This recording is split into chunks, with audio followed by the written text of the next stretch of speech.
Taste the Daily. Cuddalore மாவட்டம் பன்ருட்டி அருகே மின்வாரிய ஊழியர் மின்சாரம் தாக்கி உயிரிழந்த சம்பவம் சோகத்தை ஏற்படுத்தியுள்ளது.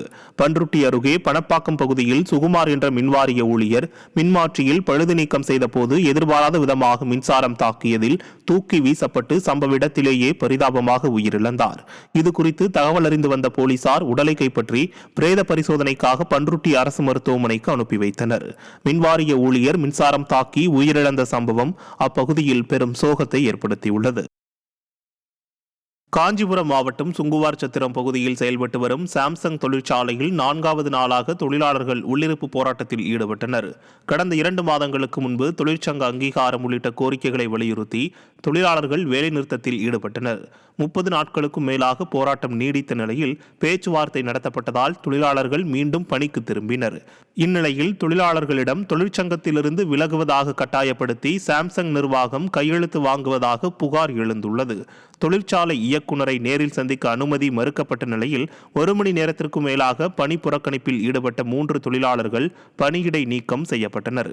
இதற்கு எதிர்ப்பு தெரிவித்து தொழிற்சாலை நுழைவு வாயில் உள்ளே அமர்ந்து 4வது நாளாக தொழிலாளர்கள் உள்ளிருப்பு போராட்டத்தில் ஈடுபட்டனர்.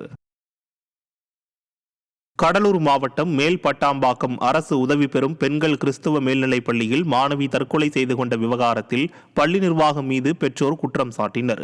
இப்பள்ளியில் 9ஆம் வகுப்பு படித்த விழுப்புரம் சீனிவாசன் நகரைச் சேர்ந்த வித்யாஸ்ரீ மகள் கோவஸ்ரீ வெள்ளிக்கிழமை விடுதி கழிவறையில் தூக்கிட்டு தற்கொலை செய்து கொண்டார். மாணவியின் உடல் விழுப்புரம் அரசு மருத்துவக் கல்லூரி மருத்துவமனைக்கு உடற்கூறாய்வுக்கு அனுப்பி வைக்கப்பட்ட நிலையில் பள்ளிக்கு வந்த மாணவியின் தாய், சகோதரி மற்றும் உறவினர்கள் பள்ளிக்கு வந்து விடுதியின் வார்டன் மற்றும் பள்ளியின் தலைமை ஆசிரியர் மீது நடவடிக்கை எடுத்தால் மட்டுமே உடலை பெற்றுக் கொள்வோம் என்று கூறினர். தனது மகளை திருநங்கை என அவமானப்படுத்தியதாக குற்றம் சாட்டினர். என் புள்ள இந்த கேள்விதான் சார் கேட்டுச்சு. ஏன் மேடம் அது நீங்க மிளகாத்தூள் வாடை அடிக்கல குழம்புல, நீங்க எப்படிங்க மேடம் இல்லன்னு சொல்றீங்க?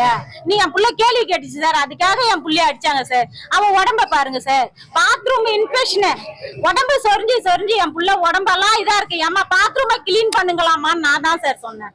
பாத்ரூமை கிளீன் பண்ணுங்க, பணம் வாங்குறீங்க இல்ல, பாத்ரூமை கிளீன் பண்ணுங்கம்மா. எத்தனை புள்ளைங்க யூஸ் பண்ணுது, அந்த கிளீன் பண்ணுங்கன்னு சொன்னேன். இது மாதிரி எல்லாம் எந்த பேரண்ட்ஸும் கேட்க மாட்டாங்க. பிறகு நான் கேட்டேன், எனக்கு தெரியல சார் என் புள்ளைய சாவடிச்சிருவாங்கன்னு.